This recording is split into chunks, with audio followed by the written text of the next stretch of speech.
So right now, I believe there's some questions from the floor. So we'll take some questions. Hi, this is Mithun from Financial Alliance.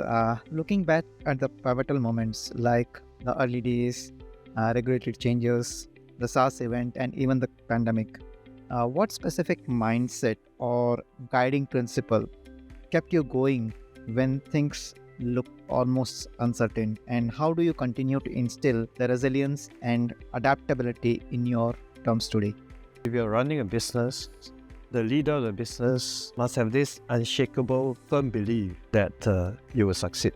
Of course, within the organization, as you go through ups and downs, then various people may have their moments of doubt as to whether we'll make it or not. But I always feel that the leader of the business need to not just be committed to wanting to do your best, but to firmly believe that you will actually succeed. Because when you genuinely believe, then you will truly be looking for a way to ensure that you will truly succeed. You then be willing to basically put in everything.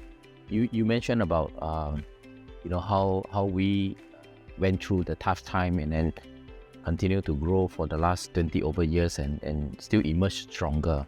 I'm very much able to resonate with what Chun said, because if you have a positive mindset, there is no obstacles that you cannot cross. Because in every setbacks, there will always be a bright side of things.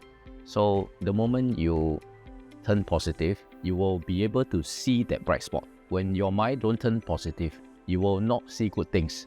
And so that has always been my belief. And of course, we went through all kinds of obstacles throughout that 23 years. And another thing which kept us growing is that progressive mindset, right? Believing that running an organization is not about a one person's affair. An organization has to continue to grow, whether you like it or not. And so that actually kept me going, because if I choose to be pessimistic about things, then I will not be able to propel the organization forward. As much I would prefer to take a step back in terms of trouble, but I believe the organization will not be able to afford it. So we have to still do something strategically and proactively to counter the obstacles for the purpose of pushing the organization forward. And that is part of progressive culture.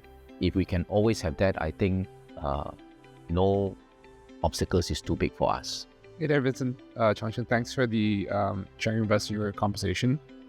My question is, what barriers do you foresee in developing customized AI tools for each consultant?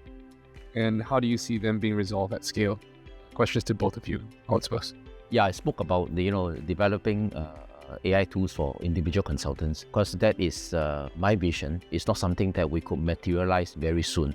And I'm hoping that we could share the concept with our people very soon. Would there be obstacles? Would there be difficulties? Definitely. Because at this moment, people are still learning how to make use of generative AI. The possibilities are there, but people are still learning how to make use of it.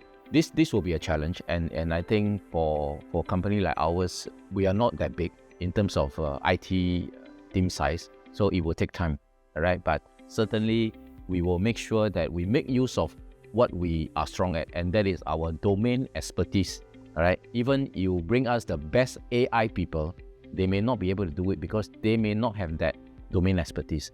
And this is our strength, and I believe if we are able to put this together, we should be able to develop something that is powerful in the future. We have an AI department since 2-3 years ago. But of course, AI is potentially a huge area, and it will be something that will be ongoing innovation in terms of what we do.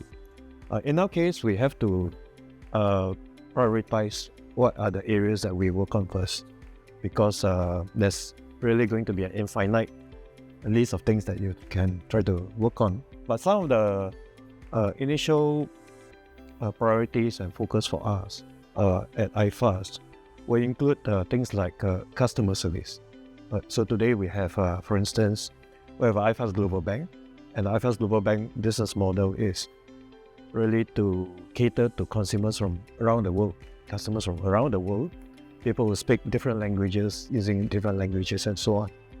And if you're talking about being able to cater to a huge number of customers, who want to be able to call the bank or chat with the bank in different languages, then how do you do that well? Today we have a sizable team of customer service people, but we know that increasingly that has to be supplemented by AI.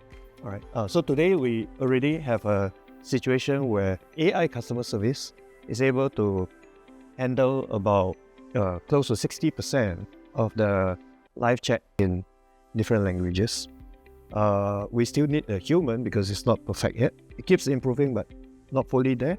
We're not yet at the stage where we are developing AI to help consultant in a big way. I would say that in the next couple of years we will get there, but I think it's a matter of where we prioritize, and it's a matter of where technology is at today. So that is a constant progression that we're working on.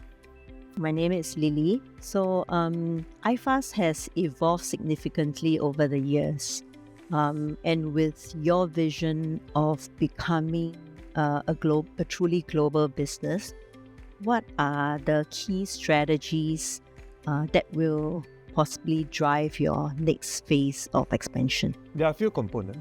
So as I typically explained, I think this truly global business model concept is something that have become a reality for many industries, but probably not everybody fully think about it actively yet.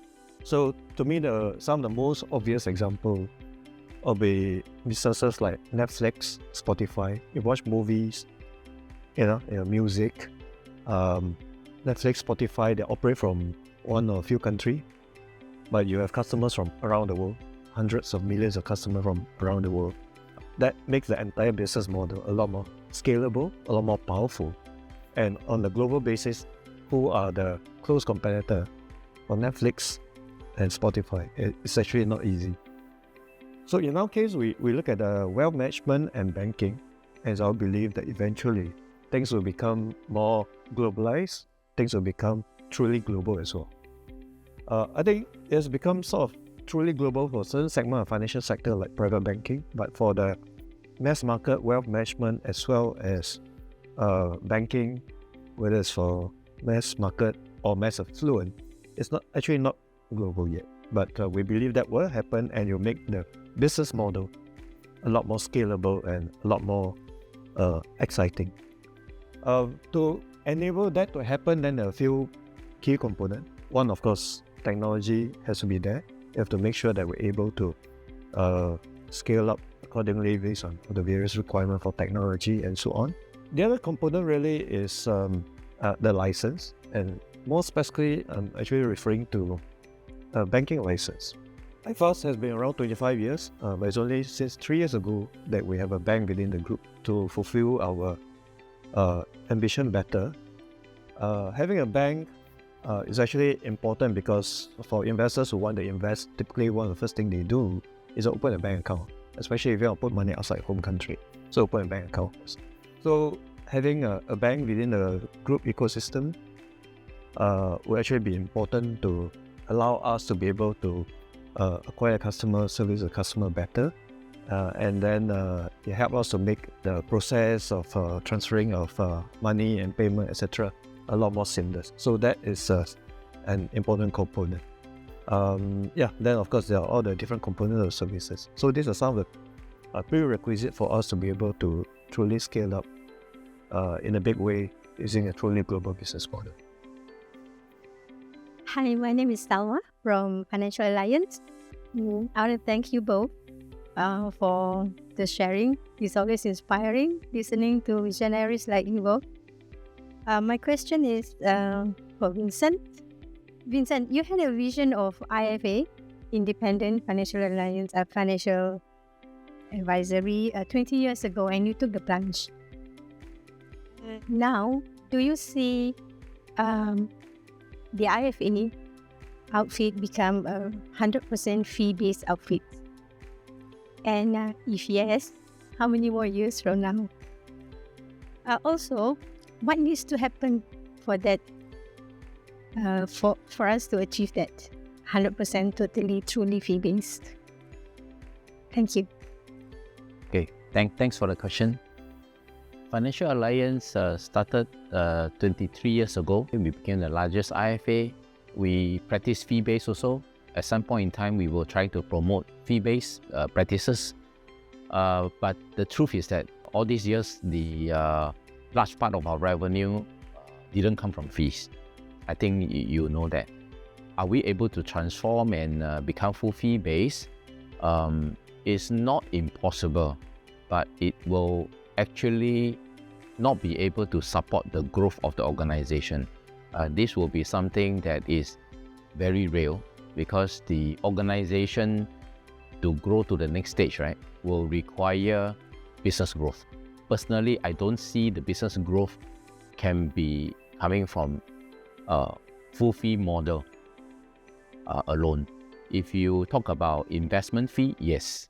Investment advisory fee, yes, it is definitely growing. But if you're referring to financial planning fee, much like how the doctor and the lawyer charge customer, then I don't think it will materialize in our industry in the next few years. I don't think so. Given that many years ago, the industry had tested the model and it didn't really work. So I do not see it coming back, anytime soon also. An organization may not be able to do full fee base, but I am very confident that some individual consultant may be able to, because of their own belief and preference, continue to do fee base. And if any consultants within the organization has that kind of inclination, then we will be more than happy to support them. My name is Zachariah. Thanks for sharing your inspiring stories about the past 23 years. And it's very, very inspiring and forward-looking for all of us, because it's very rare for us to be getting this kind of sharing between CEOs. So my question is that, any concrete plans to take this great partnership together to another level in the near future? iFAST were always more than keen to continue to partner like Financial Alliance and to have the support of important partner and customer like Financial Alliance. We have worked well over the years. We have together been introducing the additional services, new services, and I think certainly as we move forward, I think it will happen even more. It will be an ongoing journey.